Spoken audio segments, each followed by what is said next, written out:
Which, when you watch the film of that second scrimmage, where did you kind of see the biggest strides from the scrimmage? It was the first time in a while we'd had most of our group together the way we probably envision it in the opener. So we're much closer to putting guys where we believe they're going to play and how they're going to play. So that was good. Like the goal was to get Will to continue to get rapport with the guys and the skill guys. We had intent to throw the ball probably a little more than run it in the scrimmage, and to get Will some good quality work, and it played out that way. So that was real productive.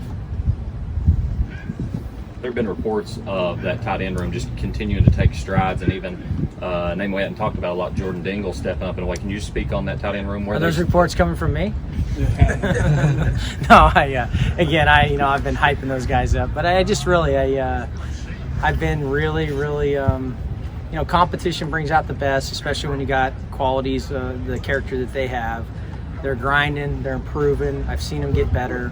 They're smart, and this offense is built for guys like that, and I've really been pleased with their progress, and we got a good mix of skill and physicality and smarts, and I think that they're going to be a big part of our success this year. So I'm excited for where they're at.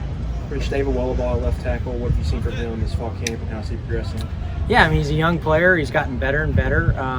He kind of got like I said, as we worked through players and positions and let them compete and graded them and saw what they're capable of. He's done a nice job, and he's just kind of emerged out there right now, and it's still open competition, and they're still battling, but he's done a really good job, and I just like where he's at as a young player, and he's provided some stability out there. He's continued to improve, and we'll see, but I like where he's at. Rich, the young receivers, how are they doing as far as running their routes and being precise on their routes, and how big a challenge is that for a young receiver making the transition to college football? I mean, it is a tremendous challenge. It's funny is like in the NFL, most rookie receivers are not real productive in their first year, and it usually doesn't happen until late in the season. The game's fast. It's a system. They've been in a huddle. They've been playing in college systems where they haven't heard play calls, multiple formations, motions. We're not lining up outside the numbers and static. Those things make it difficult. And so a fast player cannot be a fast player all of a sudden because he's got a lot on his mind, and that takes time. That is the downside and tricky part of running this style of offense. You scheme to help you, but it can also hurt you unless you're one of those guys that can process and play fast. I think that we have a group of guys that are able to do that quick and early. It's not perfect. It never will be. It takes time. But I look at it this way. Every day we do it is they're only going to improve daily as they get more comfortable and comfortable and comfortable. Where that ceiling is, you never know. Yeah, there's some guys that are going to be really good football players here, but it's probably harder for them to learn it or get going because they're younger. So I just try and encourage those guys, let them know that it will happen for you. It will click. You can play, and when you can, you'll play fast. Until then, just keep working at it, and your time will come, hopefully, if you stay with it. Rich, was Saturday that you want to treat those backup quarterbacks like NFL backups, where they're watching more film during the week and taking on some added responsibilities in game planning. What's kind of the value of that role for those guys? It's one of the toughest jobs in all sports. I mean, I say it's a job, but positions, it's just one of the luxuries of the NFL is you don't have a lot of people, so you service each other. So the backup quarterbacks actually get a lot of work in practice, and you're coaching them because you're helping the scout team, because the offensive starters are watching. In college, you're on separate fields. And so I've always felt, my experiences in college before, to get those guys ready, you have to be real creative with how you involve them. Their minds have to be sharp. They don't get all the reps, and you don't want to send them over on a scout team field and lose their focus. So you have to really create some balance. So just trying to be as creative and innovative as we can, and help those guys be engaged and help Will and be supportive and know that they're locked in on the plan that way. And I just think that's one of the ways to do it. Rich, when it comes to the young wide receivers, other than being forced to drink from a fire hose, what are the common mistakes they might make when it comes to actually running routes? Yeah, I mean, it's just whatever you do, if you're going to make a mistake, you want to do it 100 miles an hour. So if you're unsure, at least go fast. And it's amazing how many plays I've been a part of that have been great plays where the guy did the wrong thing, made us look great as coaches, but he did it a million miles an hour, and he was played fast, and the quarterback was able to adapt and find the guy. What I don't want is guys to hesitate. I'm unsure what I have. What was the count again? Where do I line up? How deep is my route? There's a lot of variables. Oh no, the corner's on me. He's not off. Like, there's so many things happening. It takes a lot. At some point it slows down for all players. So when it isn't there completely, or you're unsure of something, we'll live with that. We'll adjust. There's going to be some growing pains, but as the season goes, they'll get better. Next year they'll be really good. It's just part of the process. And but I've been really encouraged with where most of the guys are at, and it's very competitive, and I really like the group. Rick, Kavasi Smokes, the guy who hasn't gotten much attention this offseason, but he's produced a lot here. What have your impressions been of him this offseason?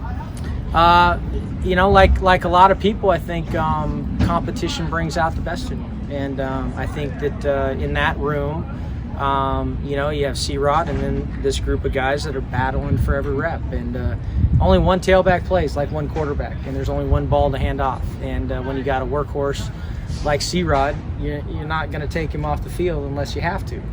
And so that forces guys to work and play their best and buy in and do little things maybe that weren't expected of them. And I think that's always the goal with any player, and I've been proud of him and the fact that he's embraced that. In my opinion, he's maturing as an individual, and I think that's what it takes to be successful and count on a guy. And you add that with some real dynamic ability, I think he can really, really help us this year. Going back to the offense, you talked about installing this new scheme. You've been talked about that all offseason. Is this where you imagine the team would be at this point with the new installs, or did you imagine maybe a different point, farther along, less along? What did you think? Honestly, that's a really tough one to answer. Let me just say, I'm like anything, until you play, you don't know exactly where you're at. There will be mistakes. There will be some growing pains, but you hope that you're able to overcome that as that's just football. I am happy with our maturity, with where we're at, with our focus, and especially these last couple practices, and kind of where we're trending. We're definitely trending upward. But yeah, we're not there yet. We're always striving for perfection, and it takes a lot of work. And when the ball's snapped on the first play, we'll know where we're at, and we'll find out for sure. Rich, how much, if not already, is the focus on the first opponent and what you're doing now? Yeah, I mean, this is the week where you're kind of in no man's land, where you're trying to play against your defense to stay sharp and go fast and not just turn it into a bunch of look team stuff, because you're still technically in the back end of training camp, but yet you are beginning to work on maybe some things that you're going to work against your opponent that you may not do against your defense. And quite honestly, that's where we're at. And so we're naturally transitioning into our opponents, but we're not completely there yet. So we had some good situational work today, and we'll continue to do that this week. You talked about it a bit, just the difference between now, usually in the NFL, you lose guys to cuts right now. How beneficial has it been to continue that work with guys that aren't up to speed just yet, that maybe can help you later on in the season? It is a luxury, especially that there is some depth at every position. And so although they may not be getting all the reps or rolling through it, at any point they're going to be called upon. And the ones that stay in it and are mentally ready, they're the ones that you're going to count on them when you need them in that moment. And I think that that's the fun part about college. You're developing guys. They're 18 years old, 19 years old. You don't know what they were taught and what their foundation is when they start. Some guys are ahead of others. But you got to assume that their best days are always further ahead of them, and so you're excited about what they can do now, but they can do some really cool stuff down the road. So you walked into a good situation here per se, that's what I can say Yes. before, and especially with how they recruit, you say that they recruited well. Talk about the comprehension, intelligence, and whatever with other guys. We know what we athletically. Well, and again, that's kind of what I would say they recruited well. And it was actually, we did an interview today and it came up. One of the things I've been most pleased about is the football IQ of the group of players we're playing with. You don't have to be the smartest guy, but if you got to have some football smarts, and if you combine that with some good work ethic, you can go a long ways. And I feel like in the end, that'll help you play sooner, that'll help you play faster, that helps you build trust with your quarterback, with your coach, and we have a group of men that are like that, and that has made it fun. And again, I think when your quarterback and your center are smart as they are, it can take you a long ways, and that's usually what will hold you back. And unfortunately for us, those two guys are, those 1%ers where they can handle a lot. But this time last year, you were obviously working with NFL players, grown men, some had families. Yeah. Now a year later, you're working with kids again. You alluded to that. What kind of adjustments have you had to make mentally, emotionally, to deal with kids this age? Have you had to amp up the patience, that kind of stuff? It's funny is the one thing about college football and I enjoy it, is they're in that point in their life where you can make huge strides with an individual as they mature, and the light can go on, and you can make a big difference in the long run, just because whether it's they learn to be a certain way so they can be a pro player, they can learn to graduate, they can learn to be good fathers, whatever it is. And I do think that that is you can talk to an individual and you can treat him a little bit differently than the guy going home to his wife and 2 kids. So there's pluses and minuses to both, but I really enjoyed that. But there's some real great guys in this program, some mature guys, some real good leadership, and then there's some guys you're helping really grow up. And when you see him break through, like you mentioned, Smoke, like I've seen some growth in him, and I hope that that's the person he's becoming. And it can take him a long ways in life if he has that breakthrough, and that's what I'm rooting for, that's what I'm hoping for, and I hope I can help guys do that. Thanks, Rich. No problem.